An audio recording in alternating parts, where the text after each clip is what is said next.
What's up, financial hawks? So in today's video, I just wanted to talk briefly about different ways some of you guys can make money without OnlyFans. Now, I have made about 2, 3, maybe even 4 OnlyFans videos talking about how you can make money on OnlyFans, without having to bust it down like Tatiana.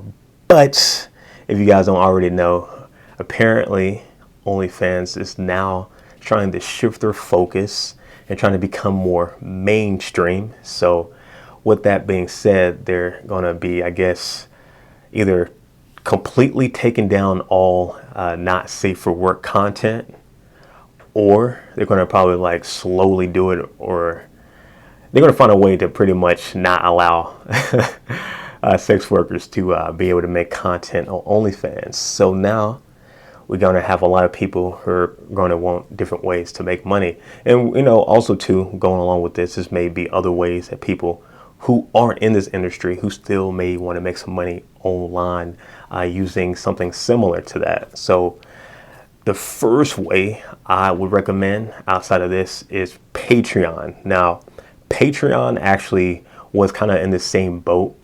If I'm not mistaken, Patreon back in 2018, 2019 is when they kind of started cracking down on sex work and I guess not safe for work content on Patreon, even though I still know people on Patreon who actually do artwork, like nude artwork and different stuff, and nude photography that's still available on Patreon. But for the most part, I don't think you can actually do like full-on sex videos and different stuff like that.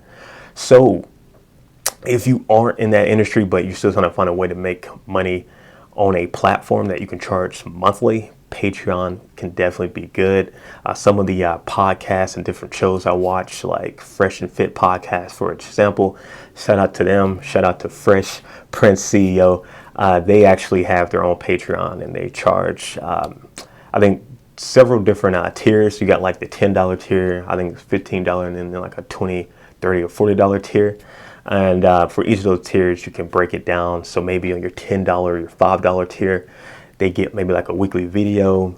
Maybe on the higher end, maybe you can talk to them, give them a video, allow them to ask questions. You can answer those, different things like that. So Patreon is definitely cool. I think you can also give out courses and different stuff on Patreon too, with a monthly recurring payment. So Patreon is a great option, and something I may end up doing for one of my YouTube channels as well. I guess we'll see. And number 2 I would recommend is YouTube memberships.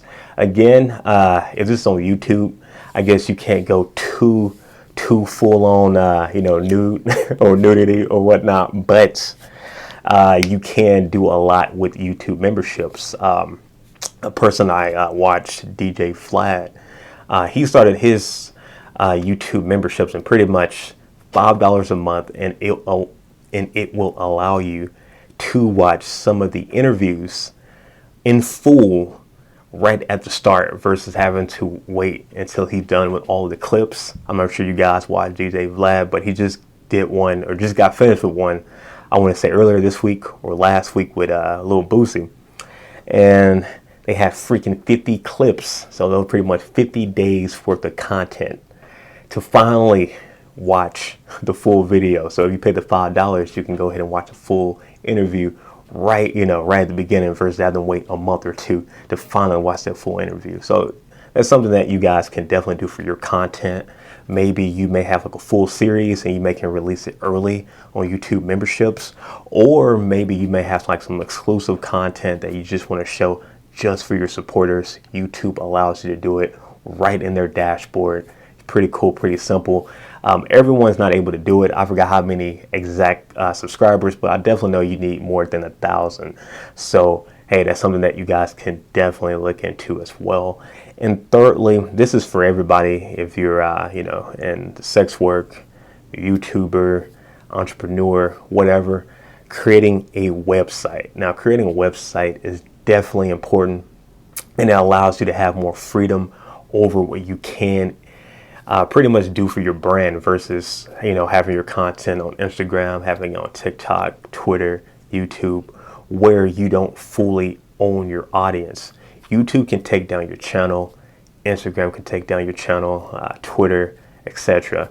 But if you have your own website, it is kind of harder to actually, set that up. But having people come directly to your website and having payments there, you don't have to worry about another platform deplatforming you because that is your platform, that website. So yeah, if you are on OnlyFans right now, doing some of the not safe for work content, I would definitely recommend you creating a website and making videos pretty much daily or maybe weekly to your audience, that you will continue doing, all your stuff that you're doing on OnlyFans, but on your website. You got different payment, methods as well that you can use for your website. If it's not safe for work content, defining a good credit card processor may be a issue, but that would be pretty much the only thing there.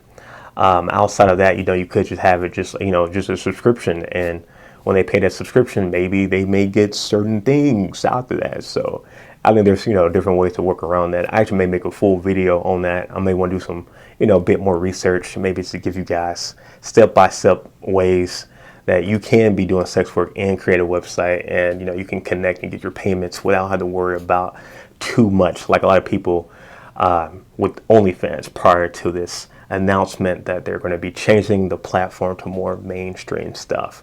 But anyway, guys, that's 3 ways you can make money outside of OnlyFans with your audience, getting your recurring payments monthly. If you haven't already, be sure to hit that like button and subscribe, and I will be seeing you guys in the next video. Peace.